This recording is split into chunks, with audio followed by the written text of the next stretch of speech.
What is it that made you want to play RC Pro-Am instead of some of the other racing games that were released in the early days of the NES? Was it the sleek design of the 8-bit RC car sprites? Yikes, what's that? Was it that yellow car zooming ahead every so often, leaving everyone in the dust? No! Get back here!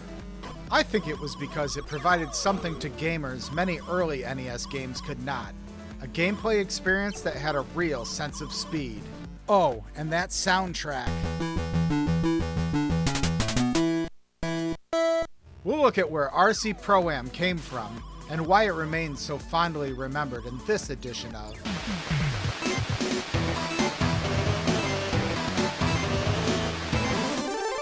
Continued Education. When you see this logo, you probably think of this, or maybe even this. But before all those games, Rare had their first hit with 1988's RC Pro-Am. Play RC Pro-Am. Play with power. Pull up to the start. Taste the challenge. Radio-controlled Pro-Am only from Nintendo. Now you're playing with power. After gaining Nintendo's attention by successfully reverse engineering the Famicom, Rare was bankrolled and tasked by Mario Inc. to develop games for the NES. In December of 1987, Wizards and Warriors was published under the Acclaim brand and earned respectable marks with gamers and critics. But it was RC Pro-Am, Rare's third NES game, and the second published by Nintendo themselves, that rocketed Rare to the game developing stars. The game sold over 2 million units and is the sixth highest selling NES game not developed by an internal Nintendo team. So why do we love RC Pro-Am? To start with, when you turn the console on, you hear this.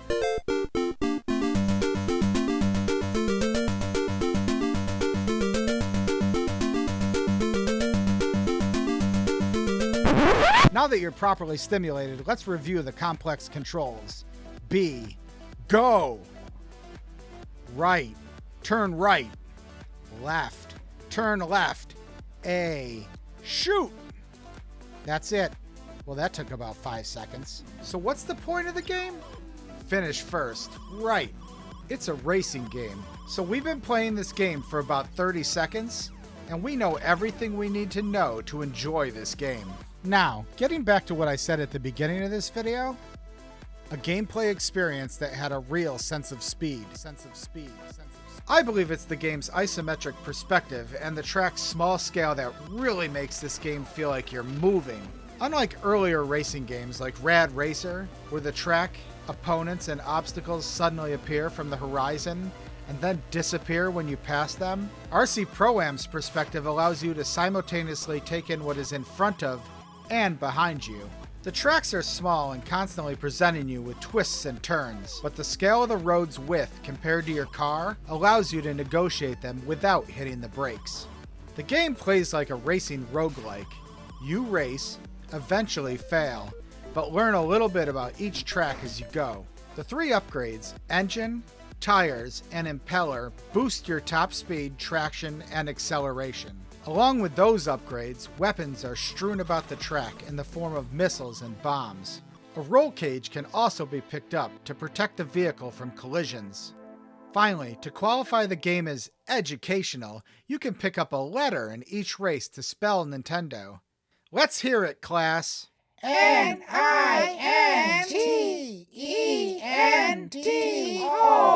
For doing such a good job, let's reward you with a new car. Look, let's not beat around the bush. This game's an A+. I loved it as a kid. I love it now. And I've had my daughter play it, and she loves it too. It's just one of those games that stood the test of time. The controls are sharp, the concept's simple, and all that translates to a great gameplay experience. And in the end, that's all you need.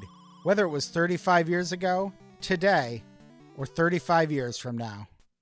Like this video and want more like it? You know what to do.